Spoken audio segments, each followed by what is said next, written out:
शिरपूर शहादा रोडवर भामपूर फाट्याजवळ भरधाव वेगात असणाऱ्या दोन मोटरसायकलींची समोरासमोर जोरदार धडकेत 3 जण गंभीर जखमी।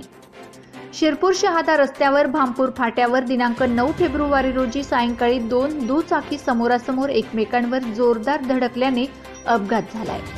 या अपघातात 3 जण गंभीर जखमी झाले असून त्यांना पुढील उपचारासाठी धुळे येथे पाठविण्यात आले आहे।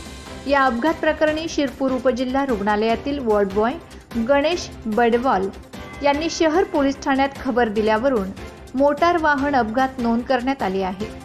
वॉर्ड बॉय यांनी दिलेल्या खबरीवरून दिनांक 9 फेब्रुवारी रोजी सायंकाळी शहादा शिरपूर रस्त्यावर भामपूर फाट्यावर दोन दुचाकी समोरासमोर एकमेकांवर जोरदार धडकल्याने अपघात झालाय।